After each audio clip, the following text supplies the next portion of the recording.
Welcome back to Wall Street Week, and I'm with Ken Langone this morning, a person who decades ago had the vision to be one of the founders of Home Depot. So where are his opportunities right now? Ken, you run InvaMed, your own private company, family office, sort of quasi-family office.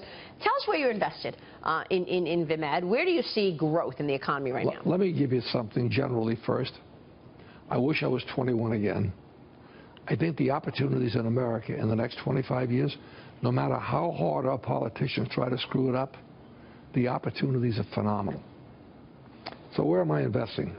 I love the public storage business. Why? Older people are downsizing. They got to store stuff. Younger people are in starter apartments where they haven't got enough closet space, so they're storing stuff. Huh.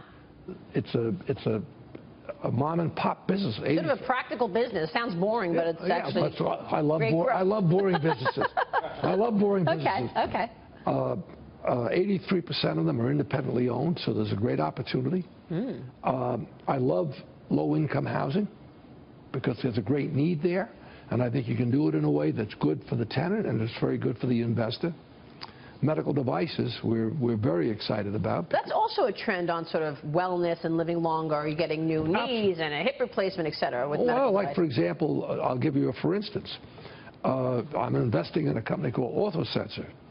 They have a device that when the surgeon finishes doing your knee, before he sews up the wound, they put this device in and it assures the doctor of alignment.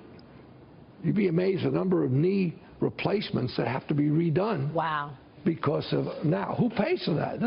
There's a great opportunity here because as I look at it, somebody's got to pay for the other operation if it's got to be redone. There's no way you can compensate the patient for the pain that comes with misalignment.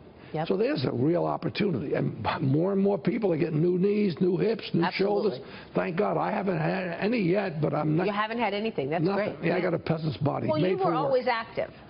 Yeah, active, but also I have good genes, okay? And that's a good start. What else do I see? I see great opportunities appealing and catering to older people. We're living longer. We're living better quality lives.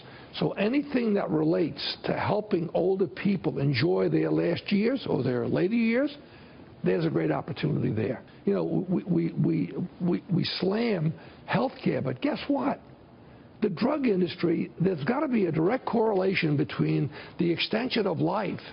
It's now, what, 77, 78? Yeah. 60 years ago, it was 48. It's incredible. Give the drug industry credit for developing novel and important molecules that enhance our ability to live. Well, the FDA is obviously not as bureaucratic as we thought. Things are moving through the FDA. Well, Father, that's one more thing I'm excited about. All these other things requires legislative action. I hope the president continues to lift the burden of some of these very unnecessary regulations. They're killing us. Yeah. They're absolutely killing us. That's probably where he's had the most success so far, yeah, because right? he could do Rolling back regulations. Why? Because he could do it. He could just, I'm signing it, and that's it. Yeah. Now, so where do you want to see the regulations lowered now? I know the financial services sector, but you're saying healthcare is one area that there's some onerous regs. Well, let's make sure one thing. We never do anything to harm the public. So any regulation that's designed to make sure we measure twice and cut once regarding do no harm, I'm for that. But there's a lot of regulation out there that's superfluous, that does nobody any good except the guy that's got a job in Washington. You realize, for example, with Obamacare, we added 16,000 people to the IRS to collect the tax money that's coming, that came from the new taxes that were levied to pay for Obamacare. I mean, these people all have to eat. These people, now there's a solution to that as well, because people want to work 20 years and retire. You just don't replace those jobs.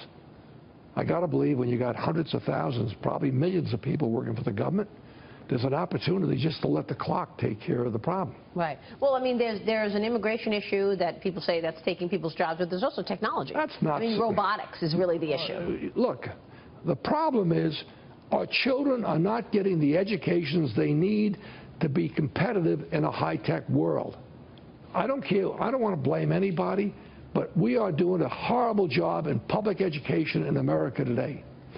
We spend more money per student in public education than any of the 30 most developed countries on earth, and in results we rank 28th. Wow. So should the onus be on government or business in terms of training our people? Because I remember at GE, for example, they had fantastic training programs that I was so proud to be a part of. Right. Building essential leadership skills and, you know, all these classes. Right. Should business be doing more of that to train people to thrive in the new economy? But let's go back a step. Business has no control over public education. The beginning has got to be we give the kids the basic tools: read, write, count. I'm not talking about highfalutin, extra calculus, superior this. Right. I'm talking about giving the kids the basic tools that prepares them to go into an entry-level job. Take Home Depot. How can we have somebody helping a customer if that associate can't read the directions on the package to help the customer figure out how to do it? Yeah.